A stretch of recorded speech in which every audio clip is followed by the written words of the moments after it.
¿Cómo están? Soy Carlos de Vega. Esta semana, esta es mi agenda. Elecciones en Alemania. Ni siquiera el debate entre candidatos consigue emocionar una campaña aburridísima. Las armas químicas eran la línea roja. Siria las ha usado, pero el mundo duda, ¿intervenir o no en la guerra? Daniel Ortega quiere un canal como el de Panamá. ¿Milagro económico para Nicaragua o cuento chino? Karen Barcaballero es investigadora de la Universidad Católica de Lovaina, en Bélgica. ¿Cuento chino o realidad ese canal? Sobre todo un proyecto que genera muchísimas preguntas, que genera muchas expectativas y alrededor del cual hay muchísima controversia en Nicaragua. Bueno, enseguida hablamos de ello. Karen es especialista en este tipo de megaproyectos, es además hondureña, conoce muy bien la región centroamericana y ha seguido muy de cerca el desarrollo de estos planes megalómanos de algunos gobiernos de esa región. Con nosotros está también Raúl Gil, es asesor en temas de comunicación y experto en campañas electorales. Raúl, ¿qué tal? Muy bien. Hablaremos enseguida de lo que está pasando en Alemania, por qué se aburre tanto esa campaña y por qué nos aburre tanto a todos. Y Jesús Núñez Villaverde es especialista en seguridad y prevención de conflictos. Con él hablaremos de Siria, pero Jesús, también te quería plantear un poco esto que hablábamos de los megaproyectos, ¿verdad? ¿Hasta qué punto un país tan pequeño como Nicaragua se puede permitir un proyecto que cuadruplica su PIB? Si no, no tendrían que estar equilibrados esas ambiciones, ¿no?, de cada país. Precisamente esa es la cuestión, quizá ese desequilibrio entre ambiciones y capacidades reales, y desde luego en el caso de Nicaragua parece que este proyecto queda muy por encima de lo que puede hacer en solitario, incluso a escala regional, cuando además existe algo como Panamá que viene cumpliendo un papel cada vez más importante, añadido a la ampliación que se está finalizando prácticamente hoy en día. Pero Karen nos hablaba de que hay muchas expectativas. Yo no sé si realmente es posible o esas expectativas son simplemente teóricas y eso se va a quedar en nada. En realidad son expectativas que tienen que ver un poco con la historia, con la identidad histórica de Nicaragua y de la región. El proyecto del canal no es un proyecto nuevo para Nicaragua, es un proyecto del que se ha venido barajando desde la época colonial incluso y que tomó mucha fuerza y que fue casi un proyecto que se podía concebir como algo real en el periodo de las revoluciones liberales del finales del siglo XIX. En ese periodo ya, por ejemplo, se dio una concesión muy similar a la que se está dando ahorita en términos de lo que significaba también como entrega de parte del territorio, como entrega de parte de la soberanía. Entonces no es la primera vez que se hace, pero tampoco es la primera vez que se concibe como un proyecto que pueda venir a resolver los problemas de desarrollo no solo de Nicaragua, sino de la región. Hay una cosa que me llama la atención, que aquí Raúl probablemente tengas algo que decir, y es que es un proyecto que se firma entre el gobierno de Nicaragua y un empresario chino. No es un proyecto entre países, que eso también es un poco como, ojo, ¿qué estamos haciendo aquí, no? Por eso yo creo también que está dudando mucho la gente. Y esto de Nicaragua, bueno, me recuerda muchas cosas, ¿no? Pero sobre todo que los políticos muchas veces tratan de dejar huella de la manera que sea, ¿no?, en su legislatura, en su gestión. Y no son conscientes de que Nicaragua no tiene solo 4 años de vida, ni ha tenido de historia, ni la tendrá de futuro. Y no son conscientes a veces de que con algunas decisiones que toman, pues lo que hacen es dañar el futuro de un país para muchos años, ¿no? Entonces solo piensan en las próximas elecciones de dentro de 4 años o de 2 años, pero no en las próximas generaciones. Entonces yo creo que el debate debería ser ese. Esto es bueno para Nicaragua. Hemos estado hablando antes también que seguramente no se acabará haciendo por lo que acabáis de decir, ¿no? Porque es un proyecto megalómano absolutamente. Son 40.000 millones de dólares lo que costaría y atraviesa pues todo lo que es el país, es como una alternativa al canal de Panamá, ¿no? ¿Crees que esto es así, que es un proyecto, una vez más, un gobernante que se quiere pasar la historia de esa Probablemente haya mucho de eso, sobre todo cuando uno conoce un poquito la personalidad política de Daniel Ortega, que es muy fuerte para los temas del simbolismo populista, ¿no? Pero también un poquito en reacción a eso quisiera decir que este proyecto no solamente es el proyecto ni de Ortega ni el proyecto del gobierno nicaragüense, ni siquiera solamente de la élite nicaragüense. Este proyecto es un reflejo de un poco de la dinámica, de la manera en que Centroamérica se está insertando en la globalización ahorita y como tal es un proyecto en el que también hay que considerar como actores fundamentales a la inversión extranjera, ¿no? Porque si el señor Wang Jing es el único propietario de la empresa esta que se registró 2 semanas antes de que se hiciera el memorándum de entendimiento, lo que ya deja mucho que desear en términos de Eso es lo que hablábamos antes, transparencia. que llama la atención, ¿no? Que sea un empresario el que esté en la otra parte del proyecto. Pero él es el encargado de buscar los inversionistas. Entonces aquí estamos hablando también de una inversión que no necesariamente sería solamente China, sino que podría ser también estadounidense o europea, ¿no? Jesús, te llamaba la pero atención. da la sensación de que desde el punto de vista económico todavía las cuentas no están hechas. Me viene a la mente inmediatamente un proyecto que también de forma recurrente nos ocupa en algunos casos en España y en la Unión Europea, que es el enlace del Estrecho. No solamente uniría a España con Marruecos, sino a Europa con África. Y recurrentemente, sea por razones electoralistas, sea por llamar la atención de que el otro, el vecino, también existe, se llega a los medios de comunicación, se le da una siguiente vuelta para volver otra vez a guardarse la carpeta y hasta la siguiente ocasión, sabiendo que desde el punto de vista económico no tiene capacidad, no tiene viabilidad, en el sentido de que el volumen de tráfico que cabría esperar no llega a cubrir los costes. Y en este caso, si no existiera Panamá, si no existiera el canal de Panamá, podríamos obviamente pensar desde el punto de vista de Estados Unidos, para empezar, la importancia enorme de poder bascular su peso naval desde el Atlántico hasta el Pacífico y al revés, cuando Estados Unidos está pensando hoy en pivotar su política exterior y poner la prioridad en Asia-Pacífico. Pero es que ya está Panamá. De todas formas, la máquina de la propaganda ya está en marcha, ¿no? Y entonces oponerse a un proyecto es difícil cuando Nicaragua está creciendo al 5, con esto vamos a crecer mucho más, se van a crear no sé cuántos mil empleos, esto va a ser bueno para los nicaragüenses. Es difícil cuando el marco es ese, oponerse a, y los políticos lo saben bien y saben crear perfectamente los marcos de discusión, ¿no? Entonces, ¿cómo te opones a un proyecto que va a traer tanto bienestar para Nicaragua? Es como, no es lo mismo, ¿no? Pero el caso de Eurovegas en España, es que va a traer tantos puestos de trabajo, pero ¿qué modelo económico, qué modelo de desarrollo queremos para nuestro país, ¿no? Eurovegas, que digamos es un gran casino que se quiere hacer en España, con unas normas incluso un poco separándose de la regulación general que existe, pues para poder fumar en lugares públicos, etcétera. Y a más pequeña escala, pero una noticia que leí hace poco que me llamó mucho la atención y que va en la misma lógica, me parece, fue la privatización de un parque muy importante en el sur de Andalucía, muy cerquita de Cádiz, que eso fue hace una semana también, ¿no? Volvamos de todas más, Karen, a América Latina, porque estamos hablando un poco de que, bueno, es un proyecto que evidentemente traería, en cuanto a los beneficios por parte del gobierno nicaragüense, se habla de millones de puestos de trabajo, de riqueza, pero hay otros modelos también dentro de la propia Centroamérica de desarrollo distintos. Uno de ellos es el de Costa Rica, que me gustaría que abordásemos. Vamos a ver primero un poco qué está haciendo Costa Rica para desarrollar su economía y enseguida entramos en esas otras alternativas. La selva tropical, uno de los grandes tesoros de Costa Rica. Desde jungla hasta playas de arena en el Caribe o el Pacífico. Sus paisajes atraen anualmente a 1 millón de turistas.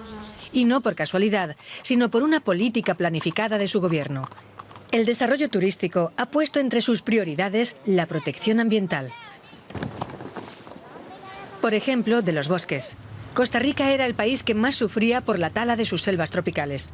Pero en 1986 llegó el gran cambio. Se plantaron más de 5 millones de árboles por año. Y se ofrecieron estímulos a los agricultores para que evitaran la deforestación. Un ejemplo entre muchos para una solución económica sustentable y a la medida del país. Esta es otra alternativa, que es otro de los problemas que tiene el canal, si se hiciese, ¿verdad?, toda la parte medioambiental, el impacto que tiene, y si no existe una alternativa distinta para desarrollar un país como Nicaragua, como por ejemplo el modelo costarricense de ir hacia lo más natural, o el turismo, o otro tipo de economía más sostenible. Sí, yo creo que tal vez antes de buscar alternativas en modelos exógenos o incluso en ejemplos regionales así de buenos que sean, como el caso histórico costarricense, ¿no? Porque el caso de Costa Rica viene desde la decisión histórica de deshacerse de su ejército y de tener una política de inversión muy fuerte en educación, particularmente en educación, ¿no? Pero también me parece que lo más importante ahorita sería empezar a ver desde adentro de la misma Nicaragua cuáles son las demandas que hay en términos de desarrollo, ¿no? Y en el caso del canal ha suscitado una serie de críticas y de oposiciones que creo que reflejan muy bien una manera de concebir el desarrollo de una manera muy distinta, ¿no?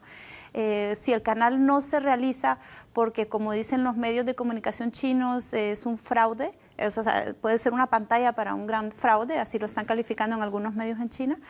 Lo que sí está dejando ya como producto es una oposición muy fuerte. Ahorita en el mes de agosto, a finales del mes de agosto, se formó una coalición de varios partidos políticos que no solamente son de izquierda, sino también de centro, democráticos, etcétera, incluso centro derecha, que se están oponiendo a Daniel Ortega, y uno de los argumentos principales es precisamente el tema del canal. Entonces esto ya es un producto de Pero el canal proyecto. desde el punto de vista medioambiental, por los ataques que pueden sufrir el medio ambiente o los pueblos indígenas. Medioambiental, pero también social, porque hay una absoluta falta de transparencia alrededor de la manera en que se hicieron las dos legislaciones, las dos leyes, ¿no? Tanto la iniciativa 800, que fue el año pasado, y la 840, que fue este año, una falta total de consulta de las poblaciones y de las organizaciones de la sociedad civil. Es un proyecto que está recurrido al Constitucional por múltiples actores dentro de Nicaragua. Al final puede ser un revulsivo, es verdad, para que la democracia de un país funcione y se reactiven a lo mejor elementos de respuesta, ¿no? Y de hecho un elemento interesante,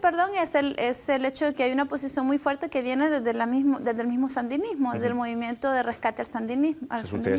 Sí, eso puede ser precisamente uno de los efectos paradójicos, que algo que nace con una orientación determinada acabe provocando una movilización ciudadana, social, de partidos políticos, de asociaciones de vecinos, de campesinos, etcétera, que puede ser incluso positiva, simplemente por el hecho de ponerse en marcha y de conseguir plataformas de posturas que buscan precisamente frenar algo que puede ir en contra de sus intereses. Para mí una de las claves de cualquier proyecto de este tipo es precisamente la inclusividad, el hecho de incorporar voces y de que no sea un proyecto de un político para un momento puntual determinado, sino el proyecto de una sociedad, en este caso de una nación entera. No parece que vayan por ahí las cosas, tal como se estaba señalando. Me llama la atención también que en el momento en el que está el mundo, en el que parece que todo duda, y ahora hablaremos de Siria, de la participación de Estados Unidos, que no hay ya potencias hegemónicas, que cada país quiera un poco encontrar su sitio y encontrar su lugar, ¿no? O su función.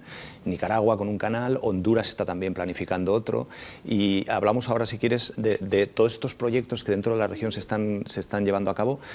Por ejemplo, me comentabas antes del programa, las ciudades modelo que se plantean en Honduras, sí, ¿verdad? Que están en un nivel de, digamos, de planificación similar al del canal, porque ya han habido también iniciativas de ley que han ido en ese sentido. ¿Qué consisten exactamente, Karen? Las ciudades modelos son un proyecto igual de grandioso, igual de megaloma, no es la palabra, es el adjetivo que utilizaste, me parece que está muy bien aplicado. La idea viene de un economista estadounidense, especialista en la economía de las instituciones, en la corriente institucionalista en la economía. Básicamente, y dicho en un lenguaje más sencillo, la idea de esta corriente es que lo que frena el desarrollo son las instituciones, o sea, es el Estado, todas las regulaciones, la normatividad de todas las instituciones, que son lo que impiden que el mercado funcione libremente y genere riquezas. Entonces viene Paul Romer, visita Honduras justo después del golpe de Estado, sin nunca antes haber escrito una sola palabra sobre el país, y viene con un modelo que va a desarrollar el país de la noche a la mañana, parecido como el tema del canal en Nicaragua, ¿no? Y el modelo consiste en lo siguiente: el gobierno de Honduras el Estado de Honduras tiene que ceder porciones enteras de su territorio a las corporaciones transnacionales, y en esas porciones del territorio hondureño las corporaciones no solamente se van a instalar, sino que además son ellas las que van a dictar todo cómo funciona, cómo se rige, ¿no? La Constitución ni las leyes hondureñas no funcionan, sino son una especie de charter que son escritas por las mismas corporaciones. Qué miedo, Raúl, ¿no? Es otro golpe de Estado, pero económico. Vamos. El capitalismo salvaje. Lo que pasa es que, como siempre, han encontrado una palabra perfecta para venderlo: ciudades modelo. Nuevamente, ¿quién se opone a una ciudad que es modelo, ¿no? Es el nuevo modelo de desarrollo. Seguro que los chinos también pueden decir mucho. Por ejemplo, en Shenzhen, convirtieron una ciudad pequeña, normal de China en una ciudad, el mayor el ejemplo del nuevo modelo económico chino, ¿no? Pero en fin, estamos yendo todo a proyectos que lo que hacen es reírse un poco de la democracia, ¿no? De las instituciones. Lo que frena el desarrollo son las instituciones. Pues entonces quitemos las instituciones, para qué vamos a votar, etcétera, y dejemos el capitalismo que fluya salvajemente. Ya hemos visto los resultados que tiene en la crisis de Europa, ¿no? Pero como no aprendemos nunca, pues seguimos con las mismas recetas. Pero a fin de cuentas, porque estamos en algo que Carlos ya comentaba, en ese proceso de globalización, cada uno buscando su sitio. Yo en muchas ocasiones entiendo que estamos ante el último asalto de algo que comienza con Reagan y Thatcher en los primeros 80, que que es la desregulación y que es el debilitamiento del Estado. El Estado es el problema, la solución es el mercado. Cuando resulta que en muchos países, y Centroamérica puede ser un ejemplo, desde luego hay muchas otras regiones del mundo, en el que precisamente lo que hace falta es más Estado, un Estado que funcione, un Estado que provea servicios al conjunto de la población en todos los rincones del territorio nacional, y sin embargo en lo que estamos es en una privatización que hace aparecer al Estado como el problema y que por lo tanto a partir de ahí abre el camino hacia unos intereses muy particulares en el que obviamente va a haber unos ganadores y muchos perdedores, y eso puede ser un ejemplo más aplicado al caso de Centroamérica. De hecho, un comentario a propósito de eso es que a mí me parece que, bueno, es interesante hacer el paralelo justamente entre las ciudades modelo en un régimen postgolpista, ultraderechista, hiper neoliberal como el de Honduras, y un gobierno supuestamente de izquierda como es el de Ortega, ¿no? Entonces yo creo que ahorita en las realidades centroamericanas lo que tenemos son gobiernos de izquierda o derecha, extractivistas y desarrollistas, en donde izquierda y derecha ya quedaron como adminículos decorativos y no son conceptos que sirven para entender realmente lo que está pasando en nuestros países, ¿no? Entonces ahí ya no se trata más de hablar de derecha o de izquierda, se trata de ver que tanto en Nicaragua como en Honduras se están impulsando proyectos ultra neoliberales, ¿no? Yo no sé si es trasladar mucho a un aspecto completamente distinto de lo que es el mundo en movimiento ahora mismo, pero al final dinero que sirve para proyectos que compran partes de estados o dinero que sirve también para financiar conflictos que no terminan nunca. De alguna manera no sé si también todo se conecta un poco. O sea, si lo que está pasando en Siria y el armamento que se utiliza en Siria y quién son los aliados de Siria, por qué razones y por qué motivos, se basa al final un poco todo en lo mismo, ¿no? Desde luego las interrelaciones son obvias entre el mundo de la economía liberal extremadamente neoliberal, como antes se señalaba, y los conflictos, diría, tradicionales. Ocurre en este caso, sin embargo, si nos fuéramos por un momento a Siria, que dando por hecho que evidentemente hay intereses comerciales de la industria de defensa en cualquier caso en el que estalla la violencia, no parece que en este caso sea por el tamaño de ese conflicto a día de hoy, en todo caso encapsulado en Siria, es el argumento principal que haya podido llevar a Obama, por ejemplo, a tomar la decisión de realizar un ataque selectivo como se prevé que va a ocurrir en los próximos días. Eso no quita que haya negocio, eso no quita que haya beneficios para unas cuantas empresas, pero desde luego para el lobby armamentístico hoy el conflicto de Siria es algo a muy pequeña escala. Hablas de ataque preventivo en los próximos días. Ahora nos explicas si realmente crees que esto va a pasar así o no. Me gustaría preguntaros a vosotros, que desde vuestra perspectiva, tú estás en Bruselas, tú estás en Berlín, si veis realmente que el ataque a Siria se va a producir y si se debería de producir. Bueno, yo creo que cuando el presidente de los Estados Unidos, la nación más poderosa, sale a decir que esto ha pasado el límite, ¿no?, de lo que él había marcado, que era el uso de armas químicas, y sale a decir que va a pedir el apoyo del Congreso para hacerlo, si no lo hace, quiero decir, quedaría muy mal, ¿no? Entonces, esto es así, y es así de triste. Es lo que le ha pasado a Cameron. Ya, pero bueno, claro, a ver lo que pasa con el Congreso, porque Obama no las tiene todas consigo todavía, pero ahí está John Kerry poniendo, bueno, de primera, saliendo primero para decir que ha habido uso de armas químicas, también lo ha habido por parte de los rebeldes y también las Naciones Unidas lo han dicho. Pero claro, el conflicto de Siria no es tan sencillo como nos pintan a veces, ¿no? Aquí hay unos malos, otros buenos, esto ahora Estados Unidos va a decidir cómo se resuelve, ¿no? A mí me gustaría, hoy además es una buena oportunidad para conocer de manos de un experto pues, esos matices que hay en todos los conflictos y que nos ayudan a entenderlos. Y yo creo que Obama ahora tiene que dar ese paso, aunque yo creo que es un error para él, vamos. Karen, enseguida nos dices los matices, pero si no sé si querías decir algo, Karen. Sí, a mí solamente me llama, sin conocer mucho el tema, me llama la atención un poco, de nuevo, la posición dividida de Europa con respecto a estos temas, ¿no? Y una configuración un poquito distinta a la última ocasión en la que se habló de una intervención preventiva. Esta vez Francia va con Estados Unidos, por lo menos hasta última noticia, entonces eso pues es interesante y es un poco deplorable también el hecho de que Europa todavía no tenga una sola voz y que No, contra... caso, o sea, que esto tampoco es una excepción. Lo raro sería que tuviera una voz. Sí. La Unión Europea, en el ámbito de la política exterior, de seguridad y defensa, desgraciadamente, en la inmensa mayoría de los casos, no sabe, no contesta. No tiene una opinión común. No la tuvo cuando la invasión ilegal de Irak en el año 2003. Recordemos que fue Francia y Alemania, por diferentes razones, los que se colocaron al otro lado, y sin embargo otros gobiernos, entre ellos el británico y el español también, y aquello fue lo que dio lugar a lo que Rumsfeld denominaba la vieja y la nueva Europa, una piedra más en el camino de la construcción de la Unión Europea. Cuando en Estados Unidos le cambiaron el nombre a las papas fritas. Sí, y recuerdo que en esa guerra sí que hubo una coalición internacional que, por ejemplo, Centroamérica participó. Había de verdad una contrapartida en bueno, pues política migratoria, a favorecer, pero sí que ahora mismo, por ejemplo, América Latina es una voz que está prácticamente en silencio sobre lo que está pasando en Siria. No sé si es porque geoestratégicamente está muy lejos o que realmente no interesa o es algo, no sé.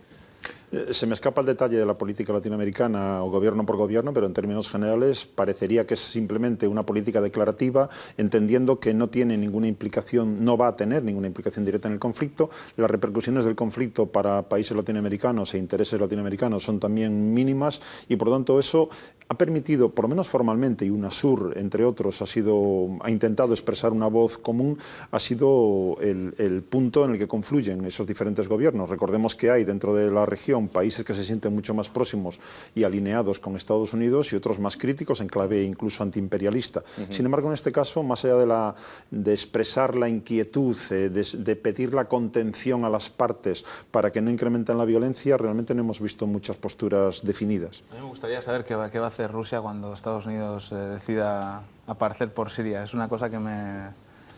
Teniendo en cuenta, yo lo plantearía por ese lado. O sea, por un lado, el ataque se va a producir, sí, ninguna duda. Obama, parece que estamos poniendo el énfasis en que Obama va a ir al Congreso. Obama ha dicho dos cosas. Va a haber un ataque, puede ser en una semana, en un mes o en varios meses. Segundo, voy a ir al Congreso. Por lo tanto, que el ataque se va a producir, creo que no puede haber ninguna duda. De hecho, yo no lo plantearía. Creo que a veces se habla, no, entonces va a haber una intervención. Una intervención ya hay desde hace 2 años. Es decir, ya estamos armando a los rebeldes, estamos, países occidentales, con Washington a la cabeza, ya estamos armando a los rebeldes, ya estamos apoyando económicamente a algunos de los grupos rebeldes.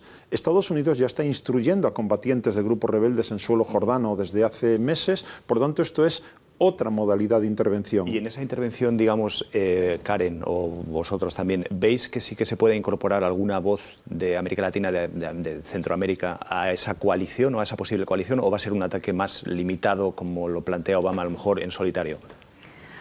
No sé, más que del tema latinoamericano, a mí lo que me llama mucho la atención es, bueno, en primer lugar el pretexto, la razón que se está levantando para armas químicas, para hacer los ataques, que es una razón, me parece, legítima desde el punto de vista moral y ético y de la defensa de los derechos humanos, ¿no?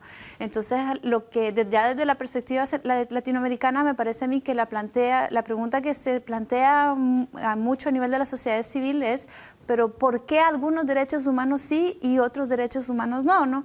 Entonces, y esto nos lleva también a cuestionar la profunda crisis institucional y de legitimidad en la que ha caído el sistema de Naciones Unidas. Hombre, en Latinoamérica me conocen bien la arbitrariedad de Estados Unidos, que decir, ellos deciden cuándo toca, cuándo no toca y da igual, no tienen problemas en decidirlo y decir una cosa hoy y mañana otra, ¿no? Entonces, bueno, Latinoamérica conoce bien y conoce mal en ese sentido, vamos, ha sufrido las consecuencias de ser vecino, de que Estados Unidos ha querido intervenir siempre en muchas de las cosas que han pasado allí. Decía Karen, sí, perdón. Digamos que los derechos humanos ya forman parte de la agenda internacional y antes no formaban parte, pero entendamos inmediatamente después de decir eso que los derechos humanos son un florero, es decir, cuando las cosas van a favor de corriente el florero queda bonito en la imagen, y por tanto cuando coinciden defensa de valores y principios con defensa de intereses, los derechos humanos no molestan. Cuando se trata de defensa de intereses, y en este caso se trata de defensa de intereses y no de defensa de valores o principios morales, éticos o de otro tipo, quitamos el florero porque molesta. Y es en eso en lo que estamos ahora, que es lo que hace selectivos a los derechos humanos. Es verdad que hablamos de armas químicas, pero ha habido 4 millones de desplazados, 2 millones de refugiados, 100.000 muertos en estos últimos 2 años. Vamos a ver justamente la situación en la que están viviendo ahora mismo los refugiados y hablamos enseguida de eso, de por qué ahora sí y antes no. La crisis en Siria no cesa y una consecuencia de toda guerra es la migración de buena parte de la sociedad civil. Más de 1 millón de personas han huido a la vecina Jordania. Organismos internacionales como la Cruz Roja brindan su apoyo durante esta emergencia humanitaria, construyen campamentos y hospitales. Pero estos espacios resultan pronto insuficientes. La situación en Siria se agrava y cada vez se necesitan más campos de refugiados. En el campo de Zaatari, los exiliados encuentran cierto consuelo, pero no dejan de hacerse una pregunta: ¿cuándo podremos volver a casa? Las condiciones de las viviendas y la infraestructura de los campos están lejos de convertirse en un hogar, pero para quienes escapan para salvar la vida, esta es la única alternativa. Sobre todo, ante la posible intervención militar del exterior que podría acabar o agravar el conflicto armado. Estamos hablando de Siria en Agenda con Jesús Núñez Villaverde, que es el director del Instituto de Estudios sobre Conflictos y Acción Humanitaria. Entre nuestros invitados también está Raúl Gil, codirector. También está Raúl Gil, que es asesor en temas de comunicación y experto en campañas electorales, y Karen Caballero, que es investigadora de la Universidad Católica de Lovaina.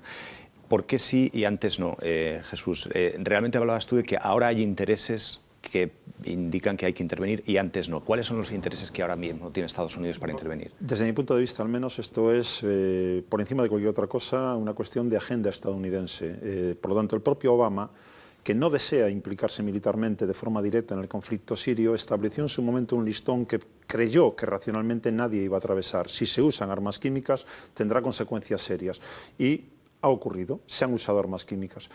Es un sarcasmo a día de hoy decir que esto es una intervención humanitaria, porque efectivamente, como antes señalabas, después de 100.000 muertos han tenido 100.000 oportunidades para realizar una intervención humanitaria que frenase el conflicto tal como se estaba desarrollando. Por lo tanto, si nos encontramos ahora en este punto, no es porque hayan muerto 1.000 personas más o menos y por armas químicas, sino fundamentalmente por mantener la credibilidad estratégica de Estados Unidos. El hecho de que Estados Unidos haya establecido un ultimátum y no haya consecuencias serias puede tener repercusiones no en el conflicto sirio, que no se va a resolver con este ataque, sino fundamentalmente, pensemos solo en dos casos, Corea del Norte e Irán. Si los ultimátum que Washington estableció con Corea del Norte o con Irán reciben el mensaje de que lo de Siria se queda coloquialmente en un farol, no tiene consecuencias, evidentemente eso puede disparar otras dinámicas. Pero déjame preguntaros, si eso es así, ¿por qué ese ultimátum en el momento que se ha visto que se ha rebasado por Bashar al-Assad no ha seguido directamente el ataque? Porque da la sensación de que Obama dice sí, pero que luego recula, que Cameron dice sí. Porque su idea clara, Estados Unidos, desde una visión más global, es un actor que está intentando salirse del pantano en el que lo dejó la administración anterior. Pantano llamado Irak, pantano llamado Afganistán. El hecho de que ahora mismo Estados Unidos se implique militarmente en el conflicto de Siria, si esto fuese una invasión, que está absolutamente descartada, como mínimo los propios cálculos estadounidenses hablan de 75.000 soldados pisando suelo sirio. No va a ocurrir. Luego, Estados Unidos intenta salirse de ese pantano para ganar margen de maniobra como hegemón mundial que todavía es. ¿Hegemón mundial para atender a qué? A una China que emerge con mucha fuerza y a una Rusia que recupera a marchas forzadas su condición de potencia regional. Bashar al-Assad dice que Oriente Medio es un barril de pólvora, que bueno, puede tener razón, y que está a punto de explotar y que un ataque podría provocar esa explosión. No será porque Bashar al-Assad tenga medios para responder. Es decir, en términos estrictamente militares... Las consecuencias de un ataque... Tampoco es un país... o sea, militarmente, no es irrelevante. Militarmente es un país potente, no es un... Me refiero a si las consecuencias de lo que pueda pasar de un ataque están calculadas, como por ejemplo no pasó con Irak, o realmente sí que es algo que puede ser previsible. Tendrá algo que decir también, ¿no? Claro, o sea, que la región está ya incendiada, no hay ninguna duda. Que esto puede añadir más fuego al fuego, tampoco ninguna duda. Porque tengamos en cuenta que en Siria ahora mismo hay como mínimo 3 niveles de conflicto. El que enfrenta a los llamados rebeldes, con una diversidad absoluta entre unos y otros, y el régimen de Bashar al-Assad, el que por otro lado enfrenta a Arabia Saudí y Turquía en clave suní con Irán en clave chií, intentando evitar que Irán se convierta en el líder regional, y el que enfrenta en un tercer nivel a Rusia y China por un lado y a Estados Unidos por el otro. Todo eso confluyendo al mismo tiempo. Es imposible medir las consecuencias que puede tener el ataque selectivo, y es más fácil prever que no va a resolver el conflicto, no va a destruir las armas químicas, no va a derribar al régimen de Bashar al-Assad y por el contrario va a alimentar más el conflicto. ¿Te sorprende que Alemania desde el principio haya dicho que no interviene, que no participa? Bueno, en clave electoral no, porque Merkel cuando fue la guerra de Irak cometió el error de reprocharle a Schröder que no estuviese Alemania. Y Schröder eso lo utilizó para uno de sus mensajes electorales, bueno, fue eso, por la paz, ¿no? Y sus vídeos salía gente cuando protestaban por la guerra de Irak. Y Schröder fue el presidente alemán que dijo no a la guerra de Irak y Merkel fue la que dijo que estaba equivocándose. Por tanto, yo creo que ahora lo hace porque sabe que en Alemania pues hay una oposición mayoritaria a participar en una guerra. Cuando terminó la Segunda Guerra Mundial, Alemania, todo el mundo entendió que ya estaba bien de guerras y que tenía que dejar de... Pero luego, bueno, han entrado en otras porque también con... Pero aquí es que están todos de acuerdo. En teoría, los socialdemócratas también dicen que no van a intervenir en Sí. Siria de ninguna manera. Sí, sí, no, eso es en Alemania yo creo, bueno, es sobre todo en clave electoral, pero también porque históricamente y por que la gente está en contra, ¿no? Entonces se vio cuando la guerra de Irak y quién sale ahora a decir, imaginas Merkel en el debate, pues, Schröder Steinbrück no intentó sacarla un poco y volverla a recordar. Yo lo hubiera recordado que estuvo a favor de la guerra de Irak y Steinbrück no lo dijo en el debate. Yo se lo hubiera recordado, pero aquí son tan respetuosos que no se puede recordar nada. Haberle dicho, usted estuvo a favor de Irak, el canciller alemán de mi partido en su momento dijo no, los alemanes estuvieron detrás de mi canciller diciendo no, ¿por qué vamos a creerle ahora cuando dice que no? Si es posible que dentro de 15 días acompañe a Estados Unidos Pero no ocurrió. Tan respetuosos y tan aburridos, al menos en la campaña electoral, ¿no? Vamos a hablar un poco ahora de cómo se está desarrollando. Hablabas de ese debate, es el único debate que también es sorprendente en el país, que es uno de los que proclama mayor libertad de expresión en todos los índices del mundo. Solo hay un debate electoral entre los dos principales candidatos y ese ha sido la puesta de largo de la campaña electoral que terminará en las elecciones del próximo 22 de septiembre. Steinbrück versus Merkel, Merkel versus Steinbrück. La campaña para las elecciones generales en Alemania entra en su recta final. La televisión y los medios sociales cobran cada vez más protagonismo. La forma se vuelve más relevante que el fondo. Los discursos se hacen menos profundos, pero más emocionales.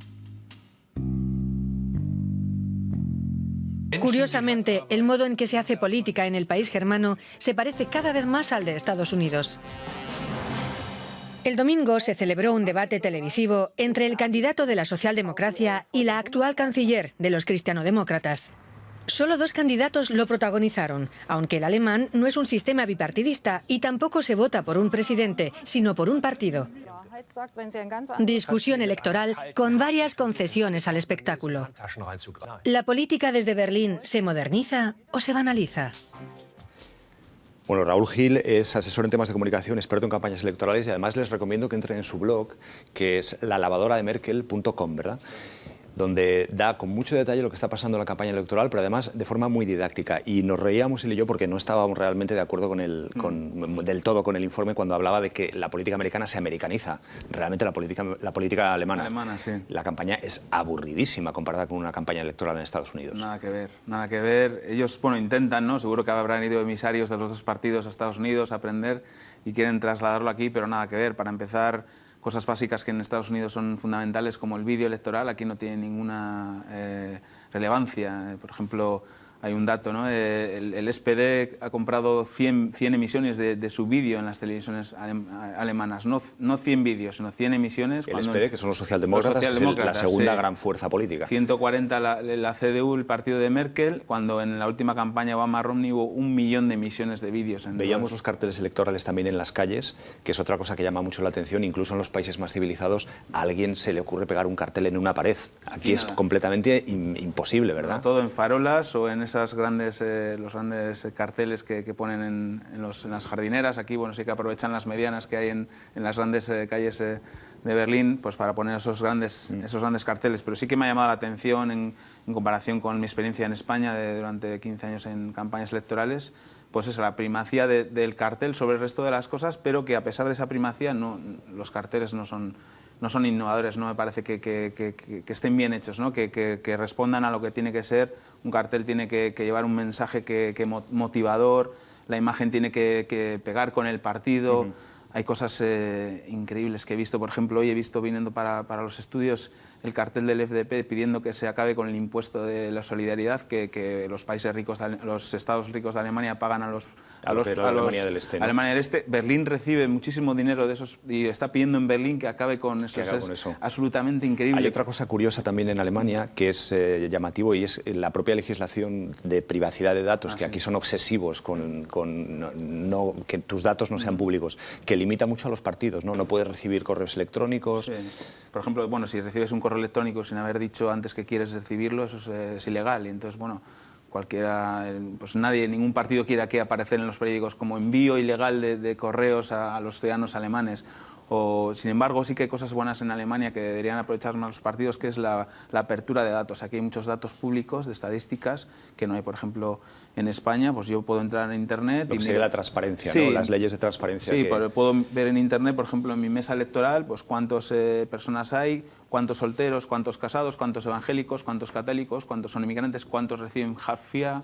Son datos que te pueden ayudar a segmentar el mensaje. Que es como un subsidio para los que tienen menos. Sí, para la gente que. Recursos. Se nota que llevas ya tiempo en Alemania y que ya estás empezando a adoptar la terminología de. Sí, esto es peligroso, sí. Pero ¿es que los alemanes son aburridos en la política o es que el sistema hace que la política sea aburrida? Bueno, yo creo que el hecho, por ejemplo, de que la canciller. La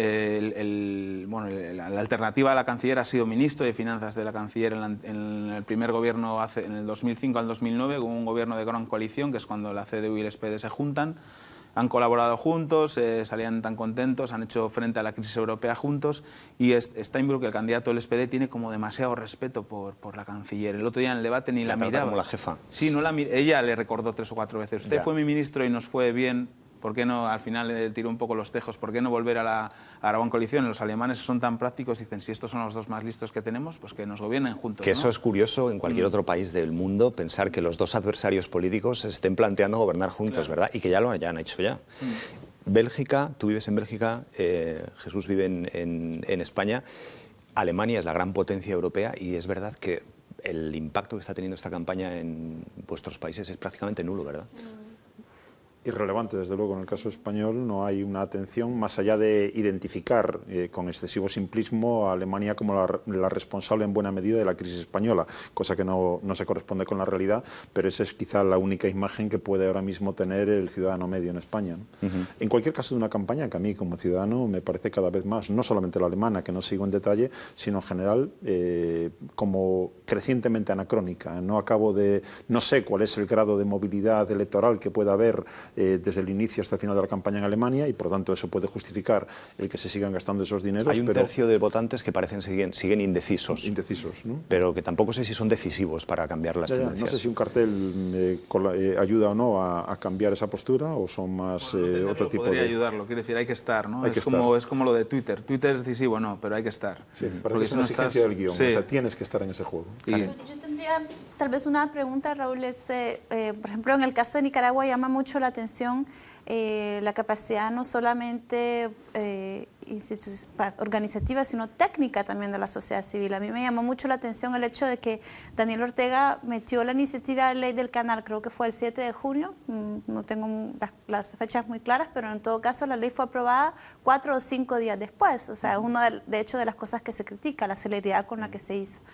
Y en ese periodo tan cortito de tiempo, la sociedad civil, en particular hay una alianza de una treintena de organizaciones que trabajan el tema del medio ambiente, Alianza ante el Cambio Climático y la Mesa de Gestión de Riesgos, la Mesa Nacional de Gestión de Riesgos, en 4 días produjeron un documento a raíz de las 800 páginas sobre el tema que estaban a su disposición para llamar la atención sobre los peligros del medio ambiente, ¿no? Entonces, utilizando el ejemplo nicaragüense y esa capacidad técnica, me preguntaba en términos de la forma, ¿qué pasa con el contenido? Porque yo creo que más que si es aburrido o no es aburrido, si es un espectáculo mediático como es en Estados Unidos o si es un espectáculo soso como al parecer es aquí en Alemania, yo creo que la pregunta sería ¿qué pasa con el contenido? ¿Cómo se manejan los contenidos? ¿Cómo los ciudadanos están siendo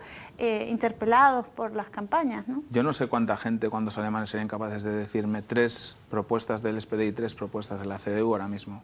Es difícil, ¿no? Porque además todo se banaliza, ¿no? Al final, el día después del debate, algunos medios dijeron que el ganador era uno de los moderadores, ¿no? Entonces, en vez de hablar de políticas, habló del collar que llevaba Merkel, que era con la bandera de Alemania, los colores de Alemania. Enseguida salió una cuenta de Twitter con su collar, ¿no? ¿Pero se banaliza porque no les interesa o porque digamos que los temas no hay temas a discusión? No, porque los políticos lo hacen tan poco interesante, en primer lugar, que la gente no quiere atender a eso.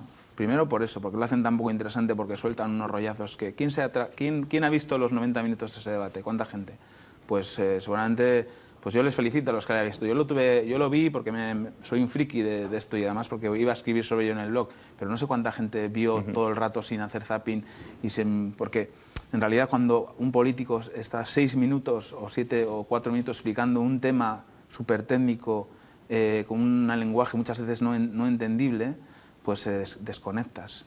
Entonces tendrían que hacer un esfuerzo por simplificar primero el lenguaje, por hacer atractivos los contenidos, por explicar cuáles son sus propuestas.